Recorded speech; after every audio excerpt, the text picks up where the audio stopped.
Buenos días, buenas tardes o buenas noches, depende de la hora a la que usted esté viendo este video. La clase de hoy de geomorfología es sobre deslizamientos y movimientos de masas. Los deslizamientos son algunos de los eventos geológicos que quizás más impactan a la sociedad. Obviamente, bueno, hay muchos eventos geológicos que producen un gran impacto, ¿verdad? Ya sea positivo o negativo. No obstante, por ejemplo, los deslizamientos ocurren en un periodo de tiempo corto en el tiempo geológico, son muy notables y nos pueden llegar a afectar de una manera negativa, por así decirlo. En algunos casos podría ser positiva también, bueno, importan. Pero generalmente lo vemos o lo percibimos como algo negativo porque conlleva a las muertes humanas, en algunos casos donde se combina con una mala planificación urbana del territorio, donde cuando construimos en zonas vulnerables a la susceptibilidad de deslizamientos, también a veces implican cortes en las vías de comunicación, como la foto de arriba a la derecha, donde hay una carretera totalmente destruida, obstaculizada por un deslizamiento, y pérdidas económicas. Hay que hacer obras de retención, reparar carreteras, casas, infraestructura por afectaciones de deslizamientos. Los deslizamientos generalmente eh, salen mucho en noticias, ¿verdad? Son mucha noticia. Ahora tenemos un caso reciente del deslizamiento de Aguasarcas,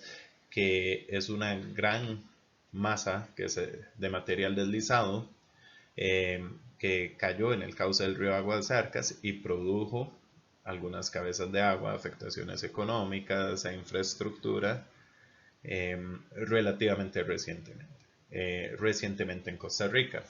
Eh, entonces vamos a ver diferentes tipos de deslizamiento en esa clase, clasificaciones y etcétera.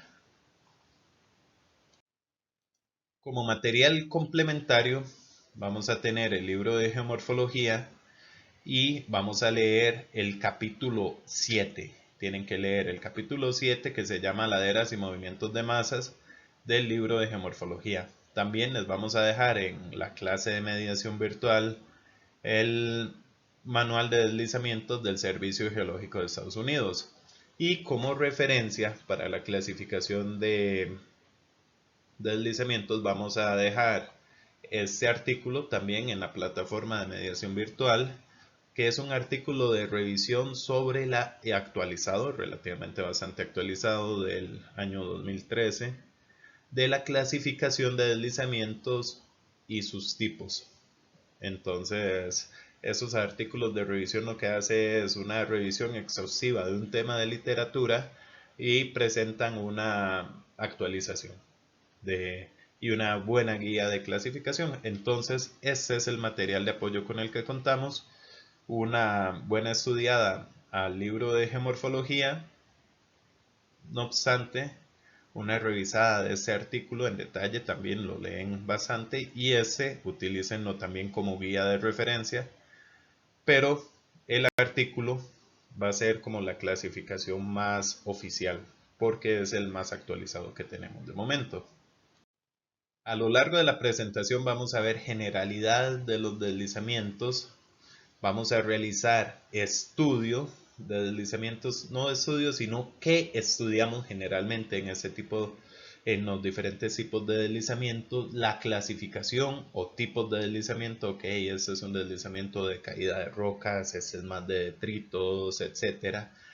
Las herramientas que utilizamos para el estudio de los deslizamientos y los diferentes agentes disparadores. Y eso de agentes disparadores son la relación que puede tener con eventos climáticos, hidrometeorológicos, por ejemplo, fuertes lluvias, o la relación que puede tener los deslizamientos con aceleraciones sísmicas en el terreno producto de un sismo. ¿Y por qué estudiamos deslizamientos? Bueno, podríamos estudiar deslizamientos desde muchas ópticas. Básicamente, una de esas es entender entender cómo ocurren, por qué ocurren, cuándo, bajo, el micrófono, bajo qué condiciones geológicas, el tipo de suelos que se asocia a un determinado deslizamiento, las pendientes. Normalmente pensamos que entre más fuerte la pendiente, más susceptible a deslizamientos es alguna área, pero también hay deslizamientos que ocurren en zonas de relativamente baja o muy baja pendiente. El contenido de humedad de los suelos, también cómo puede afectar ese contenido de humedad a los deslizamientos. Y uno de los factores más importantes por los que estudiamos deslizamientos es para entender cómo podemos reducir el riesgo a la afectación de infraestructura o vidas humanas producto de deslizamientos. Y cuando hablamos de prevención de riesgo, ¿por qué no hablar de un pionero a nivel mundial en esto, que es del Japón? Hay algunas obras de infraestructura que se pueden construir para mitigar o disminuir este riesgo, ¿verdad? A nivel de laderas, podríamos hacer manejos intencionados de cuenca, digamos como reforestación para evitar escorrentías, sedimentos sueltos, mucha aporte de sedimentos a las cuencas, a los ríos, para que reduzca de cierta manera el riesgo de deslizamiento. Aunque a veces, digamos, es como un mito que en las zonas totalmente boscosas no ocurren deslizamientos. También ocurren. Van a depender de condiciones geológicas y técnicas que se y bueno, también climáticas y aceleraciones sísmicas que se den o no deslizamientos en zonas boscosas. No obstante, toda la cobertura vegetal ayuda a mitigar y prevenir que se den. Eso sí, porque de cierta manera amarra, digamos, la parte superficial del suelo, los primeros metros donde se encuentran las raíces y digamos, lo hace más fuerte, más resistente y menos erosionable. También existen algunas obras de infraestructura que se pueden construir para la detención de, en ese caso, flujos de detritos muy concentrados. Por ejemplo, aquí hay un deslizamiento que ocurre en la cuenca, produce un flujo de detritos y esas obras de infraestructura obviamente tienen que ser bastante robustas, bastante fuertes, como en este caso que se llaman represas Savo, tipo Savo, pueden hacer que la carga de ese río se sedimente, básicamente, quede ahí atrapada y reducir la velocidad de todos estos detritos y el impacto negativo que podrían tener en la infraestructura.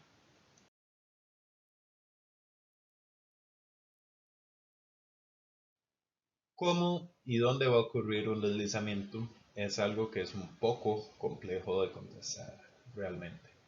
Lo que podemos estudiar es el terreno, las cicatrices, aprender un poco del pasado y tratar de obtener esa información para analizar el futuro. Un poco filosófico, ¿ah? Entonces, por ejemplo, acá tenemos un mapa de 1970 del volcán Irazú, donde no habían ocurrido algunos de los deslizamientos que recientemente han sido noticias eh, en ese volcán, el deslizamiento de las torres y uno no tan reciente del año 1994, el deslizamiento del sector noroeste del volcán Irazú. Acá tenemos esta morfología de acá con un fuerte escarpe que le vamos a llamar una corona de un antiguo deslizamiento, donde el material que actualmente no está posiblemente fluyó por esa cuenca.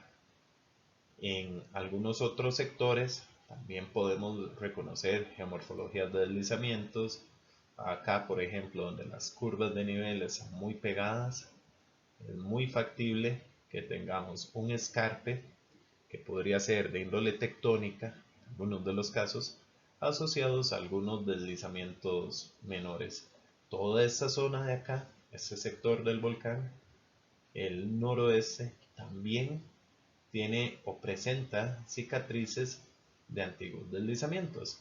¿Cómo los reconocemos? Una forma de herradura semicircular con fuertes escarpes que sugieren una dirección de flujo hacia donde apunta, digamos, la parte de las cerraduras, y hay un déficit de material. ¿A qué me refiero con un déficit de material?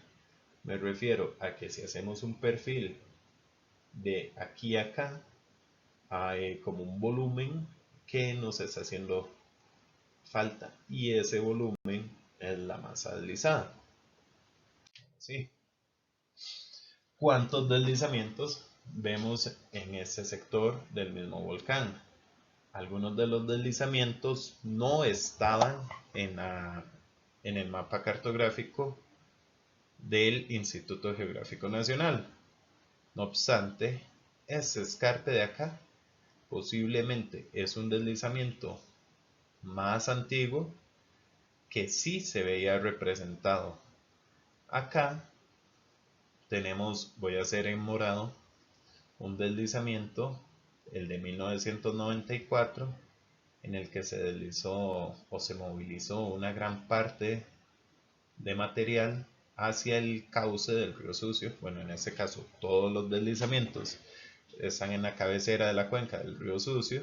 Acá tenemos más escarpes, más masa deslizada, el material deslizado se fue en esa dirección, y recientemente en amarillo el deslizamiento de las torres, que está afectando todo ese sector. Inclusive ya ese deslizamiento es mucho más amplio de lo que pensábamos o de lo que se observa en esa imagen del 2022. Ha ido aumentado un poco más y afectando obras de infraestructura como la parte de las torres que está en ese sector. Entonces, la forma de herradura, la carencia o el déficit de una masa que ya se deslizó nos pueden ayudar a predecir, no predecir, no es la palabra adecuada, a localizar, o son evidencias que nos sugieren la presencia de deslizamientos. Ahora sí, cubramos todo eso de vegetación, como en este caso. En este caso, el 1 es muy obvio porque está desprovisto de vegetación. El 2 es un punto intermedio donde ya la vegetación ha colonizado parte del área deslizado. Y el 3, ya la vegetación colonizó bastante el área deslizada, pero todos son evidencias de deslizamientos. Deslizamientos importantes que han ocurrido en el sector noroeste del volcán Iguazú.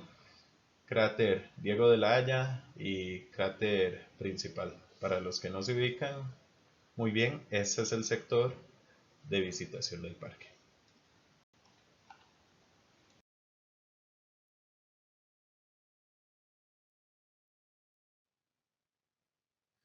Bueno, y ¿recuerdan física? Es una buena pregunta. El diagrama de cuerpo libre, digamos, una masa sobre una pendiente o un plano inclinado y se va a deslizar, ¿verdad? O no, dependiendo de las fuerzas de resistencia. En este caso, la fricción que hay acá a lo largo de esa masa en ese plano de ruptura del deslizamiento, y una fuerza de movimiento que obviamente está influenciada por una fuerza de gravedad acá, y aquí tenemos la fuerza normal, ¿verdad? El ángulo de la pendiente va a influenciar el equilibrio. Entonces, si, bueno, el ángulo de pendiente, la resistencia, o sea, la fricción, la masa, muchos factores, la gravedad, que bueno, y en la Tierra va a ser cierta gravedad, va a tener micro variaciones, pero también podemos analizar deslizamientos o movimientos de masa en otros astros o cuerpos celestes, ¿verdad? Aunque normalmente es algo que aplicamos mucho en la Tierra, nada más. Entonces, tenemos un equilibrio entre la fuerza de resistencia y la fuerza de movimiento. Si hay un equilibrio, ese talud no se mueve. No obstante, tenemos un deslizamiento si la fuerza de movimiento es mayor a la fuerza de resistencia y ocurre el deslizamiento. Entonces, vamos a tener un factor de seguridad en estabilidad de taludes, que el factor de seguridad es la fuerza de resistencia entre la fuerza de movimiento. Entonces, un factor de seguridad mayor a 1 es, digamos, sinónimo o es igual a inestabilidad.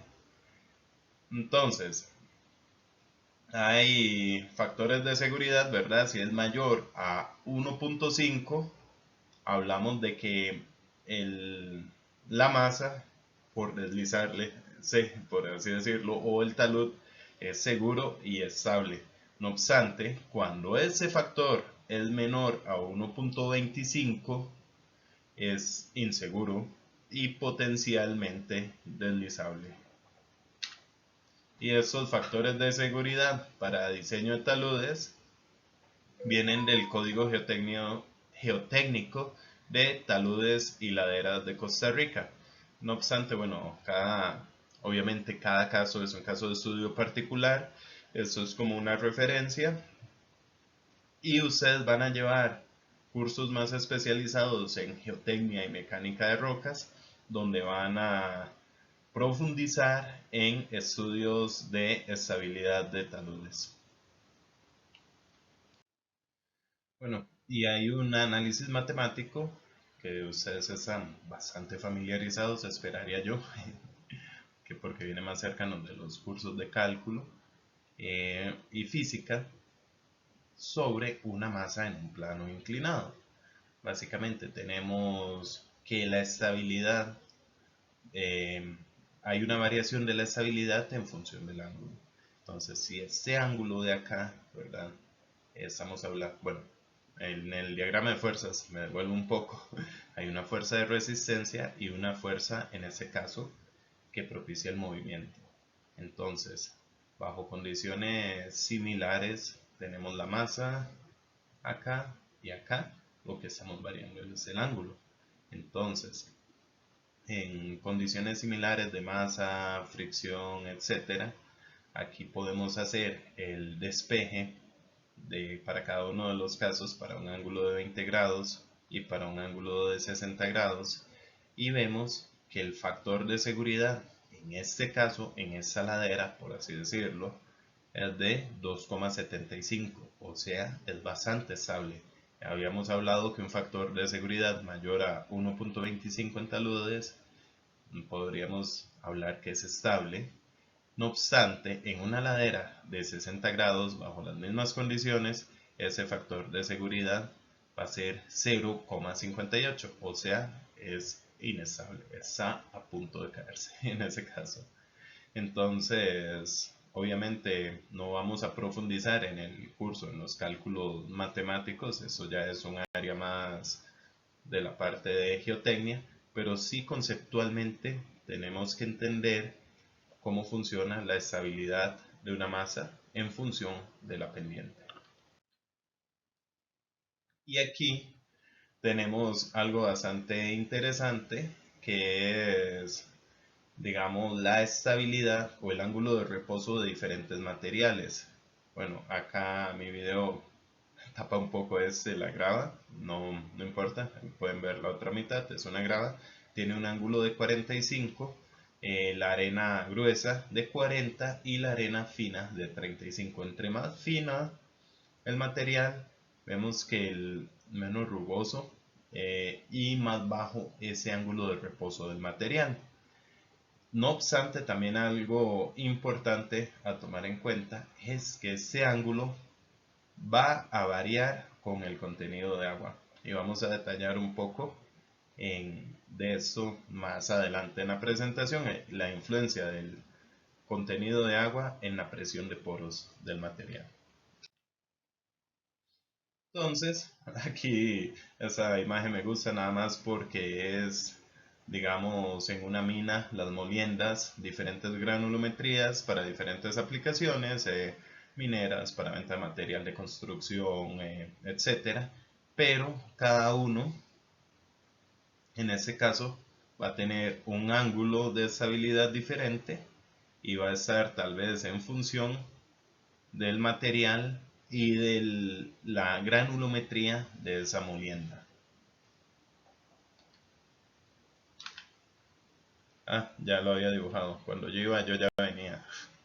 Entonces, aquí tenemos el alfa y el beta, que obviamente va a ser diferente en función de lo que ya dije, el material. Factores que inciden en la generación de deslizamientos. Bueno, como hemos mencionado, el ángulo de pendiente de la ladera. Entonces, entre más vertical, por lo general, más va a influir en uno u otro tipo de deslizamiento. No obstante, pendiente baja también puede propiciar deslizamientos. En estos casos lo que tenemos es una capa base sobre la que se desliza una arcilla bastante fina. Esto es bastante común en los fiordos en Noruega. Vamos a ver un ejemplo más adelante, donde hay una capa sobre un sustrato rocoso y generalmente esa capa de arcilla puede contener bastante agua.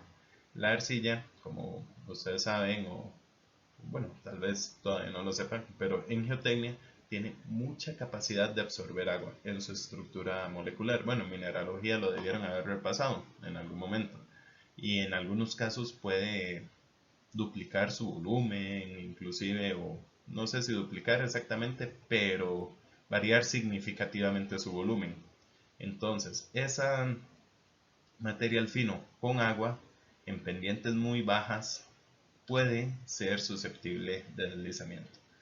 Y tenemos diferentes tipos de ruptura. Pendientes muy verticales va a propiciar caída de bloques, algunas pendientes también y también el tipo de material, deslizamientos del tipo rotacional, o cuando tenemos un plano, como en estos dos casos, vamos a tener movimientos traslacionales, es decir, se mueven a lo largo de un plano en cierta dirección.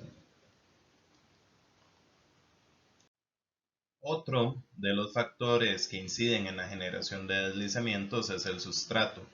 No es lo mismo un sustrato rocoso con fracturas de descompresión a lo largo del frente de un escarpe que propicia un volcamiento en las rocas que un sustrato más detrítico, menos consolidado, tal vez con una altura similar de escarpe, pero donde el factor dominante tal vez no vaya a ser un volcamiento, sino el comportamiento podría ser ligeramente diferente de deslizamiento. Entonces, tanto el sustrato, si son sedimentos inconsolidados, fracturados, meteorizados, uh, generalmente son más susceptibles a deslizarse que materiales consolidados y masivos. No obstante, ahí hay un factor importante, que es qué tan fracturado está este macizo rocoso.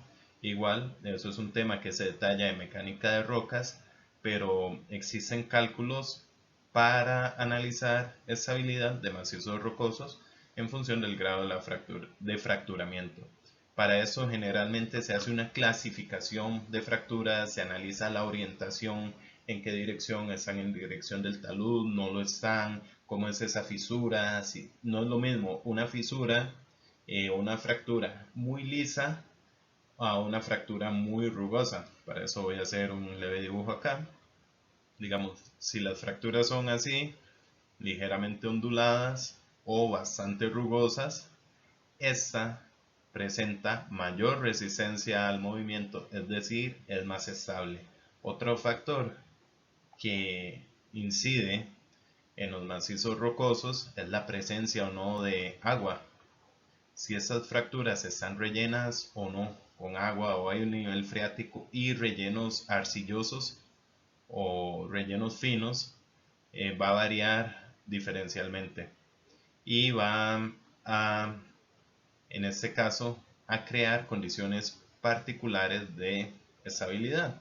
Digamos, si alguna fractura en X orientación presenta rellenos, tal vez esos rellenos son menos resistentes a la fricción y es una cara a lo largo de la cual puede deslizarse un macizo rocoso, un plano. También otra manera de un factor erosivo que incide en la generación de deslizamientos es el oleaje, generando un nicho de erosión acá y desestabilizando por gravedad esta parte de acá y que puede colapsar. Eso puede propiciar deslizamientos tanto en roca sólida como este caso, en este acantilado. Eso no difícilmente se mantendría así siendo detrítico, inconsolidado, en ejemplos como en detritus inconsolidados también. Puede ser que el agua de mar o la línea de costa erosione acá y propicie el movimiento un poco rotacional. El agua es otro de los factores que pueden propiciar la generación de deslizamientos. Si hacemos zoom en algunas de las capas geológicas, puede ser que tengamos capas más permeables que otras y que se saturen más con agua. Entonces, en algunas ocasiones la saturación o el grado de saturación de una capa con agua va a incidir directamente en la lubricación o en la reducción de un ángulo de fricción y generar así o no un deslizamiento a lo largo del plano. El agua va a tener efecto en las rocas porosas de un terreno. Uno de los principales efectos es el aumento del peso. Es decir, tenemos un espacio poroso no saturado, no pesa igual que un espacio poroso saturado en agua. Estamos reemplazando aire por agua, por ejemplo, que tiene mucho más peso y va a favorecer de cierta manera a la inestabilidad por un aumento de peso de las ecuaciones que vimos anteriormente. También otro efecto que puede generar es la disolución. La disolución, digamos, en caso de rocas calizas, el agua podría hacer propiciar disolución a lo largo de algunos planos preferenciales y ir agrandando fracturas. También erosión interna, eso generalmente en rocas no consolidadas hay un efecto que se conoce como tubificación y presión, efecto de presión de poros. Que en eso me voy a detener acá en, en un caso de estudio. Esta es una fotografía de la represa del proyecto hidroeléctrico Arenal, el lago Arenal, donde existe una fluctuación del nivel de la represa con base en verano, invierno o en la energía, digamos, o que se obtenga de la represa. También puede fluctuar. No es lo mismo, digamos, estar obteniendo todo el tiempo energía, aunque sea verano o invierno, y vaciando la represa, que no obtenerlo. Eso hace que estos niveles estén fluctuando constantemente. Esa zona de fluctuación tiene un efecto en la presión de poro de los márgenes del lago. Y pasa mucho que hay zonas de inestabilidad cercana a esos sitios del lago. Y ya vamos a ver por qué. Hay un efecto de cambio de las condiciones de fricción por efecto de presión de poro. Entonces, cuando están las partículas todas en contacto entre ellas, tienen una mayor fricción, una mayor estabilidad, por ejemplo. No obstante, cuando subimos el nivel freático, hay una presión hidrostática en todas direcciones que tiende a separar estas partículas, reduce la fricción y propicia la inestabilidad. Voy a hacer un dibujo acá rápido para ejemplificar acá también algo de lo que sucede cuando tenemos un nivel regional bajo del lago o cuando está en una zona baja. El nivel freático posiblemente sea algo así, y esas partículas del suelo o el agua está haciendo una presión hidrostática en todas direcciones. No obstante, por el principio de Darcy, cuando tenemos un medio poroso, eh, el agua se mueve lentamente. Entonces, vamos a tener una situación donde, y me adelanté con lo del efecto de Darcy, pero ya vuelvo a eso. Una situación donde tenemos un embalse más lleno y un nivel freático regional más alto, ¿verdad? Hay un delta aquí del nivel freático. Entonces, ¿qué sucede cuando tenemos rápidos desembalses? Por ejemplo, pasamos de esa situación acá, donde hay un desembalse rápido, y ahora sí, tenemos como les comentaba, el efecto de Darcy, el agua en un medio poroso se mueve a una velocidad diferente a un medio no poroso, es algo que van a ver en hidrogeología, se va a mover más lentamente y ella va a querer moverse en esa dirección. ¿Por qué? Porque hay un gradiente hidráulico. Entonces, hay una presión de esa columna de agua en esta dirección bastante fuerte que propicia la inestabilidad y los deslizamientos en esta dirección si se hacen desembalses muy rápidos por efecto de la presión de poros. Aquí tenemos una clasificación de deslizamientos en función del material, que puede ser roca, detrito o tierra, y en función del tipo de movimiento que presenta ese material, que en estos casos puede ser de caída, volcamiento o deslizamientos, que cuando hablamos de deslizamientos podemos clasificarlo como rotacional o traslacional o planar a lo largo de un plano de falla. Entonces vamos a ir brevemente explicando los diferentes tipos en esta diapositiva. Entonces, cuando tenemos una roca, hay un escarpe, obviamente ocupamos un escarpe para que haya una diferencia de energía potencial y haya caída. Podemos tener caída de rocas y formar aquí detritos o coluvios. Se nos puede formar en la base de ese acantilado.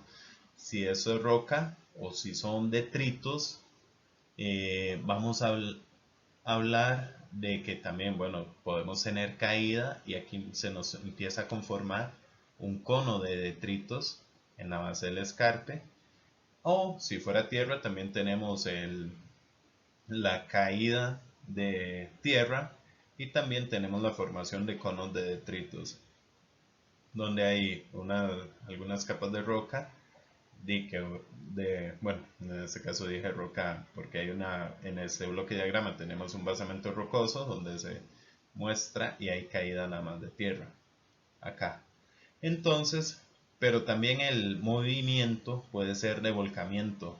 Cuando estamos hablando de roca consolidada, puede haber un volcamiento de esas rocas a lo largo de fracturas que, por lo general, están a lo largo de la zona de descompresión del talud, pero no exclusivamente. También podemos tener volcamiento de detritos o inclusive, digamos, volcamiento de tierra. En estos casos también nos va a formar un cono de detritos y acá bloques de roca caídos. Estos son comunes en algunos de los acantilados o cañones de la formación Tiribí en el Valle Central, por ejemplo.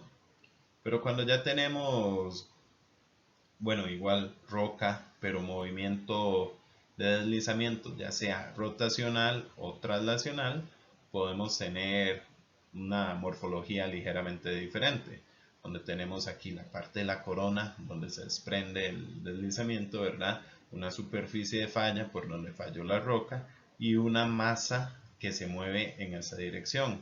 Si estamos hablando de detritos, eso va a tener una morfología ligeramente diferente, el movimiento con una corona principal de deslizamiento. Ven que en este caso, como de roca, no está tan desarrollada esa corona. Acá sí, tenemos una corona, una superficie de fractura principal, una corona principal acá, superficie de falla principal y algunas superficies de fallas complementarias asociados a ese movimiento rotacional del deslizamiento. Y obviamente la masa deslizada, que en todos los casos se mueve en la dirección de menor pendiente. Y deslizamiento rotacional en tierra también puede darse, tal vez es a una escala menor o un poco más localizado en ese ejemplo, aunque también podría ser una transición entre este y este. Y cuando estamos hablando de traslacional es a lo largo de un plano. Entonces en este caso, por ejemplo, hay una flecha, un vector, voy a poner el lápiz acá en esa dirección, donde tenemos traslación por diferencia, digamos, de cohesión, diferencias físicas entre capas de rocas, en la dirección, obviamente, hacia menor pendiente. También podemos tener en detritos un movimiento traslacional a lo largo de un plano preferencial que en algunos casos, bueno, ya voy a hacer un paréntesis aquí y volvemos más tarde, o un movimiento traslacional en material en suelo, por ejemplo. Y hago un paréntesis aquí, ahora sí vuelvo al paréntesis, porque este y este podemos tener una combinación. En algunos sectores podríamos tener un comportamiento un poco más planar, traslacional, y en algunos sectores un poco más rotacional. Eso con todos. Estas son como las clasificaciones básicas. No obstante, como les decía, son escalas de grises. Generalmente va a haber una tendencia más a clasificar hacia un lado o hacia otro, pero no quiere decir que, digamos, existan combinaciones por diferentes tipos de materiales. Puede que un deslizamiento que empiece a fallar a lo largo de un plano después tenga un comportamiento traslacional pase a un comportamiento rotacional. O muchas de las combinaciones que podemos ver o concebir posibles, también, digamos, una roca, no puede que tengamos capas combinadas de roca consolidada con detritos, con partes de suelo orgánico en la parte superior. Entonces vamos a tener una combinación en el tipo de material y combinaciones también en el tipo de movimiento.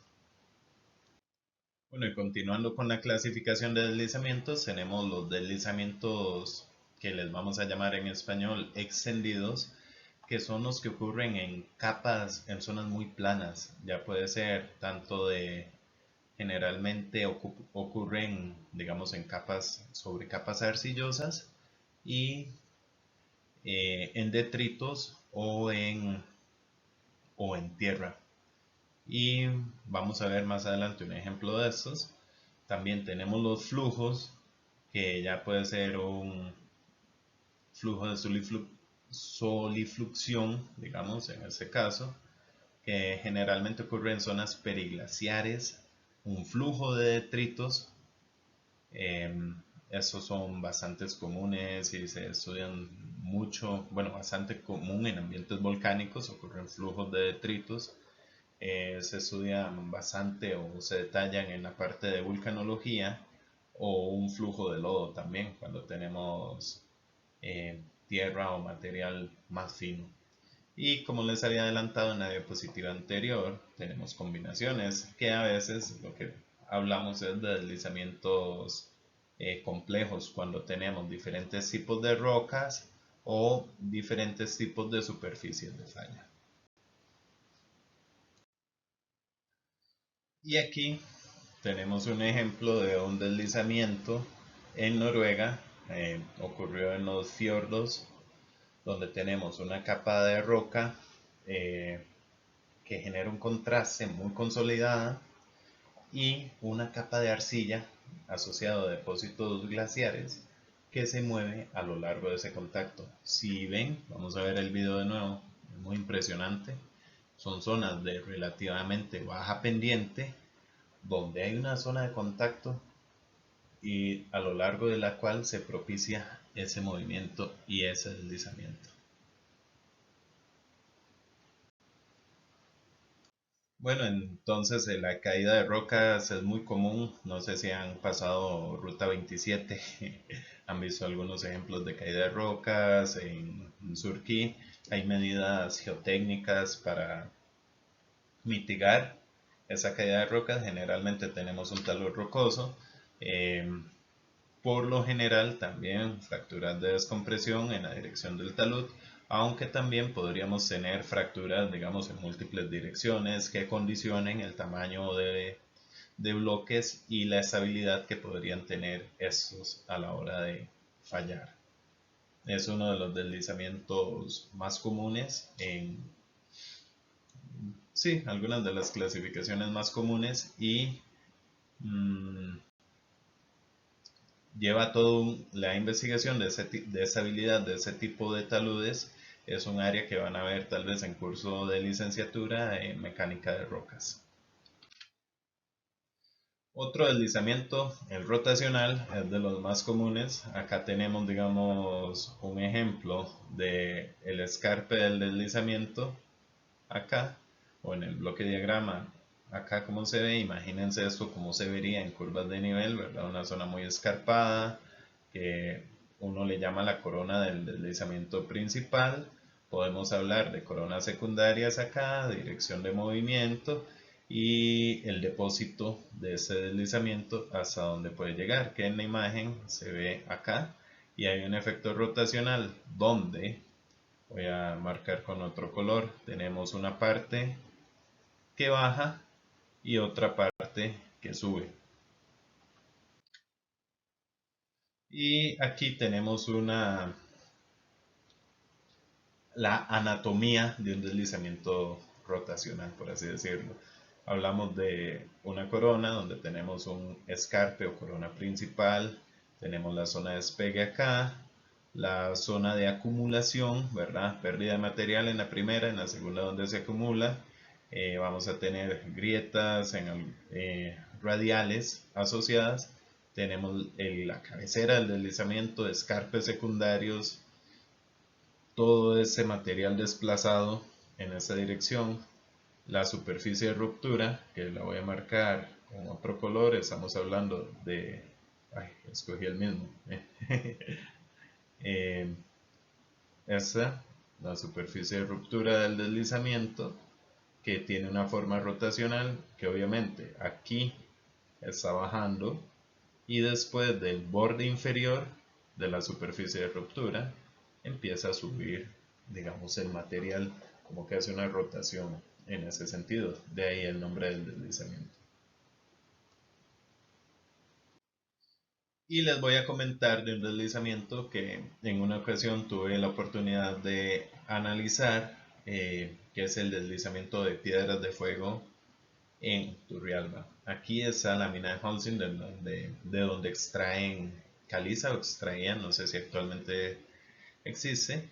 Y acá la línea de tren que comunicaba hacia Turrialba con el Caribe, digamos. ¿Qué pasaba? Tenemos una corona de deslizamiento acá, empezaba a darse un movimiento rotacional, entonces tenemos, voy a dibujar acá, eh, que en el escarpe, bueno, en amarillo se ve mejor, una zona de donde baja, de la zona de la corona principal, y había un movimiento hacia arriba en esa dirección, digamos que el movimiento rotacional era a lo largo de ese plano y subía. Y con la antigua línea de tren llegaba a pasar que el tren no tenía la suficiente fuerza, ya borré todo, volvió, la suficiente fuerza para subir la pendiente que se hacía. Es decir, la línea de tren en un periodo de tiempo X era, por así decirlo, estoy dibujando aquí en perfil plano, y en el tiempo 0 y en el tiempo 1 eso se iba acumulando, iba subiendo, porque era un deslizamiento tipo rotacional y el tren no podía subir a lo largo de esa dirección. ¿Qué hacía la gente? Quitaba las líneas de tren, cortaba aquí con tractor, removía eso, instalaba nuevamente las líneas de tren. Hicieron eso algunas veces hasta que ya finalmente se dio el fallo del deslizamiento. Entonces, voy a borrar esas anotaciones que hice. Falló y esa línea de tren en los relictos quedaron acá. Y obviamente es un paso cortado. Actualmente no se ha habilitado el paso del tren en esa sección. Y es uno de los deslizamientos quizás que me llama más la atención, no más importante, porque o me llama la atención porque era un problema que solucionaban de una manera muy práctica mientras se pudo. Le preguntaron a un geotecnista famoso, creo que fue Terzaghi, el que vino a hacer análisis acá. Lo van a ver, obviamente van a verlo cuando lleguen geotecnia y van a ver que es uno de los padres de mecánica de suelos. Y básicamente lo que dijo de ahí, hagan lo que siguen haciendo mientras puedan. Esa masa es muy grande para estabilizarlo. Hicieron perforaciones, geofísica, cierta investigación para entender el deslizamiento, pero de ahí al final era una superficie que se iba a deslizar. Y eso ya se los comenté en parte del análisis que había realizado mi persona. Bueno, el análisis bibliográfico, ¿verdad? Traté de limitar las diferentes superficies de deslizamiento en diferentes años, haciendo un análisis temporal. También es un deslizamiento que constantemente está afectando la carretera, se está moviendo. Y hay un trabajo de Perazo et al. De 1994 donde hacen un análisis detallado del que les comentaba de geofísica, perforaciones y geología. Si lo quieren revisar a más detalle, está en la biblioteca de la Escuela de Geología. Y bueno, aquí finalmente está la estructura de la vía férrea. Aquí un escarpe secundario de ese deslizamiento. Vemos cómo ha cortado la carretera en cuestión de algunos años. Produce desplazamientos. Es un problema actual también que tiene ese paso. Y algo muy característico que todavía no les había comentado es que la vegetación muchas veces va creciendo en una zona que se va deslizando y se encuentra inclinada en zonas de deslizamiento. ¿Por qué? Porque se va moviendo de manera diferencial las raíces profundas que las superficiales. Acá tenemos un ejemplo de un deslizamiento de plano traslacional. Bueno, aquí este deslizamiento es más a lo largo de un plano, aunque lateralmente podría variar un poco. Tenemos una superficie de ruptura, generalmente a lo largo de un estrato o una diferencia de materiales, a lo largo de la cual se da el movimiento. En algunas ocasiones, el corte de carretera podría propiciar, no exclusivamente, pero podría propiciar la inestabilidad al remover cierta masa y el desarrollo de ciertos deslizamientos traslacionales. Acá es un ejemplo en la zona de Los Santos del deslizamiento traslacional, donde tenemos, bueno, ese es el deslizamiento, acá con el láser, y al ver el detalle, vemos acá el ejemplo del deslizamiento en más detalle, cómo se va a lo largo de un estrato, y tiene que ver con la estructura geológica. Tenemos una dirección estratigráfica acá, las capas de roca están buzando en esa dirección de la formación Cara-Aires, dicho sea el paso, y tenemos un deslizamiento o un movimiento de planos traslacionales a lo largo de la dirección de buzamiento. Tenemos también lo que son los flujos, ¿verdad? Los flujos de detritos, lahares, ambientes volcánicos. En el cauce, cuando tenemos un flujo de detritos, generalmente es asociado a un cauce. Tenemos un deslizamiento en una zona alta, este cae en el cauce y va incorporando, me trae un poco, y va incorporando material de las zonas aledañas. Entonces, generalmente, un deslizamiento que tal vez tiene un volumen definido puede propiciar la incorporación de material y erosión de las zonas aledañas del cauce, y ese volumen puede ser mucho mayor y generar daños o simplemente depositación de material, ¿verdad? Acá tenemos un ejemplo de un flujo de detritos en Venezuela, en Costa Rica en los años 60, 65, cuando estuvo el volcán Irazú activo, se dieron problemas de flujo de detritos de la Ares en la zona del eh, río Reventado en Cartago, la zona de Taras de Cartago, y fueron deslizamientos bastante importantes. Particularmente trabajé en colaboración en un artículo de deslizamientos de la zona noroeste del volcán Irazú, que ya les había comentado, en la parte inicial de la presentación de estos deslizamientos. Este es el deslizamiento de 1994 y tenemos un área deslizada acá en el artículo. El artículo lo pueden revisar en la revista geológica de América Central, un supuesto cráter de explosión que, bueno, el artículo habla si fue una explosión real o la columna de cenizas ocurrió a raíz de que se levantó una columna de ceniza sin existir explosión por efecto del deslizamiento y el tipo de material que estaba ahí, y una zona donde se dan los lahares asociados a este evento. Tenemos una foto previo al deslizamiento. Aquí delimitamos, esas, si no me equivoco, de los años 70, la zona a deslizarse. Y aquí tenemos el efecto después de ese deslizamiento del 8 de diciembre de 1994, donde cambia mucho esa masa. Vamos a... No, no lo voy a devolver porque me jode la grabación. Iba a devolverlo, pero mejor no. La masa inicial está básicamente acá y ven cómo el material incorporado erosiona increíblemente los cauces. Acá quedó una isla.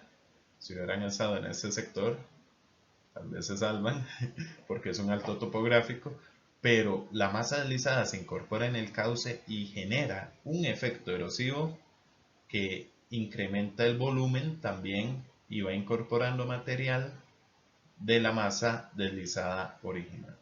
Entonces puede duplicar, triplicar, etcétera, ese volumen deslizado inicial al caer en un cauce y darse un nar.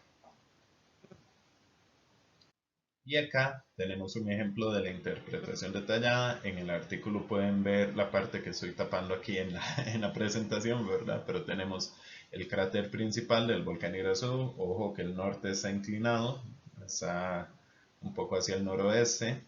Y tenemos los diferentes elementos geomorfológicos que podemos observar en ese tipo de eventos. Tenemos coronas principales, eh, acá deslizamientos, que es esta. Tenemos varias coronas secundarias, zona de concentración de bloques asociados posiblemente a caída de bloques, más que todo. La parte de los lahares acá. Tenemos zona no afectada, como les comentaba, por el deslizamiento, las direcciones de flujo, y también tenemos evidencia de una segunda avalancha que ocurrió posterior, que están los depósitos acá. Y bueno, es solo un ejemplo de un ejemplo de un análisis a detalle de un caso de estudio de deslizamientos. Y esta figura tan linda la había hecho yo en el doctorado para ejemplificar un modelo 3D de toda la masa perdida en ese deslizamiento. Y particularmente, después de ese deslizamiento, algo interesante es que se encontró acceso a 3 cuevas que fue, digamos, objeto de estudio de mi doctorado. Pero en este caso, no me voy a desviar, no es un caballo de Troya ahí para empezar a hablar de cuevas.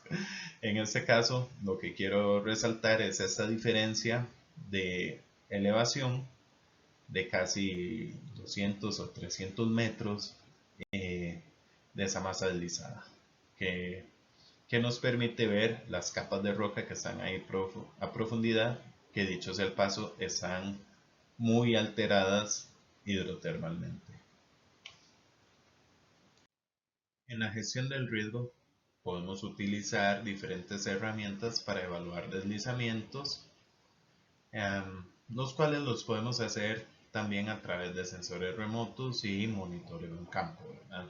Entonces, alguna de las herramientas es el catálogo, el inventario de deslizamiento, dónde están ocurriendo, dónde viene un deslizamiento, dónde ha ocurrido un deslizamiento, ¿verdad? Puede ser tanto para un evento temporal que se activó o donde podemos identificar cicatrices de antiguos deslizamientos.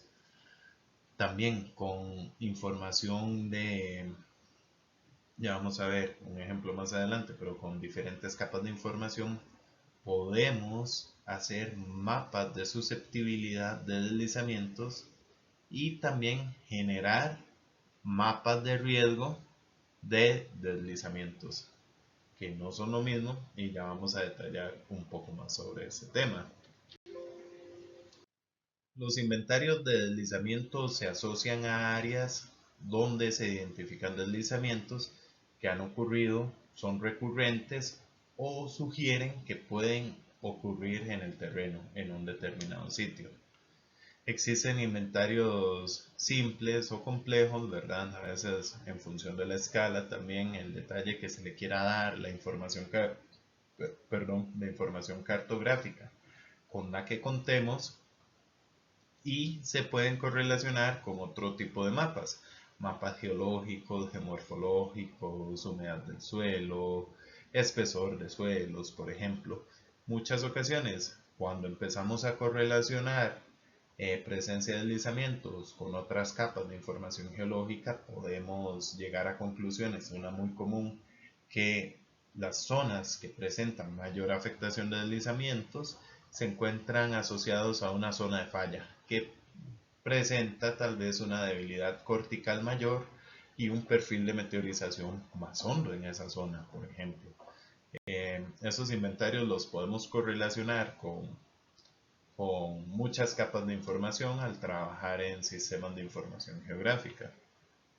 Al analizar deslizamientos desde el punto de vista de susceptibilidad, podemos hacer análisis más regionales, ¿verdad? Eso es como para una imagen general del sitio estudio. Entonces, podemos analizar mapas dependientes, mapas geológicos, una composición litológica asignada a un factor a cada tipo de roca que se presente, saturación de suelo, qué grado de saturación puede presentar los diferentes tipos de suelo en función de cuánto llueve, en qué mes estamos, etcétera, la capacidad de respuesta de ese suelo, un efecto disparador, que en este caso puede ser un sismo, ok, no va a ser lo mismo, digamos, un sismo localizado acá que en esta sección, etcétera. Y podemos combinar estos mapas utilizando sistemas de información geográfica y tener zonas de susceptibilidad de deslizamientos, un mapa combinado donde nos dice la información qué sitios son más susceptibles o menos susceptibles en función de la combinación de estos factores. Obviamente no son predicciones absolutas, cada deslizamiento merece un caso de estudio particular, pero sí nos sirve mucho para ordenamiento territorial y gestión del riesgo.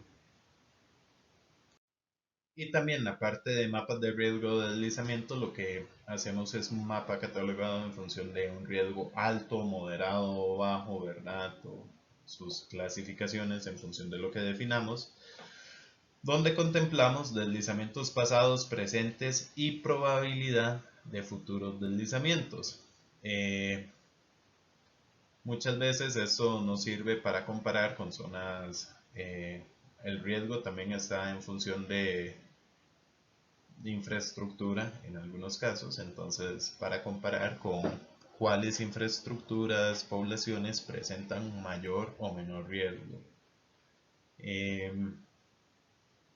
Y nos sirven mucho para planeamiento territorial. generalmente el problema que tenemos es que primero se construye y después se hacen los análisis en algunas ocasiones. En algunos sí se hace un adecuado manejo análisis de las zonas a construir, en otros se reparan tortas, en verdad es algo que tenemos que ser agentes de cambio como geólogos. Ok, no, hagamos ese tipo de análisis de susceptibilidad, de riesgo, antes de las construcciones, de las decisiones de carretera, de las decisiones de poblaciones, donde las vamos a ubicar, etcétera. Monitoreo de deslizamientos es algo bastante importante también una vez que un deslizamiento nos está afectando o tiene una posible afección. De lo más sano es monitorear cómo es ese movimiento, levantar señales de alerta antes de que ocurra un desenlace no deseado, digamos. Por ejemplo, hay deslizamientos que pueden llegar a caer grandes cantidades de masa rocosa en un lago. En el caso de los fiordos en Noruega, se han deslizado masas importantes de roca en lagos y han generado tsunamis que han acabado con toda una población, por ejemplo. Entonces, en Noruega tienen muy monitoreado algunos de los deslizamientos o algunas masas de roca que potencialmente podrían caer. Este es un ejemplo, no es ninguno en específico que conozca, pero donde se instalan piezómetros, a veces en el mismo piezómetro para medir el nivel freático, se instalan inclinómetros para ver si hay un movimiento diferencial a diferente profundidad del deslizamiento, y también puntos de control GPS que se pueden medir en sitio directamente del punto y hacer el análisis del vector de hacia dónde se está moviendo y en qué dirección. Obviamente ocupamos GPS de precisión para hacer ese tipo de análisis, o digamos un punto fijo también, y ver cómo se va moviendo ese punto fijo. De ese punto fijo también podemos establecer puntos de amarre que con equipos topográficos de alta precisión podemos decir, ok, se ha movido tantos centímetros ese punto, que tal vez no nos vamos a parar ahí exactamente en el punto a tomarlo porque es muy riesgoso, pero lo podemos ver a través de instrumentos oculares topográficos de precisión que nos da la coordenada del punto que estamos viendo. Otra manera es el uso de satélites, en ese caso imágenes INSAR, recientemente, digamos del 2015 para acá. Si el terreno presenta las condiciones adecuadas, se podrían detectar movimientos en escala de centímetros, por ejemplo, a partir de tecnología satelital. Entonces, el uso de INSAR nos permite un monitoreo de deslizamientos donde tenemos diferentes movimientos diferenciales y hacer un análisis integral de esos cambios en el relieve. Como les he comentado, el doctor Pablo Ruiz era también profesor del curso de geomorfología en años anteriores, y él realizó parte de su trabajo doctoral en investigaciones asociadas a deslizamientos, y mucho del trabajo que hace en el ANAME, donde labora la mayoría de su tiempo, aparte de la Escuela de Geología, es casos de estudio de deslizamientos. Entonces, en estos enlaces, estos que están acá, hay unas video presentaciones bastante buenas que tienen que revisar de casos de estudio de la ruta 126, aplicación de la metodología Mora-Barson de 1994, por ejemplo, o los lahares y principales eventos de remoción de masa en volcanes desde el año 2009, otra presentación bastante buena, y un análisis de la ruta 27 y los problemas geológicos asociados a procesos de inestabilidad de taludes. Con esto concluyo la presentación de movimiento en masa. Recuerden, muy importante, leer el libro de texto y el artículo recomendado al inicio de la presentación. Muchas gracias y nos vemos en las sesiones sincrónicas. Pura vida.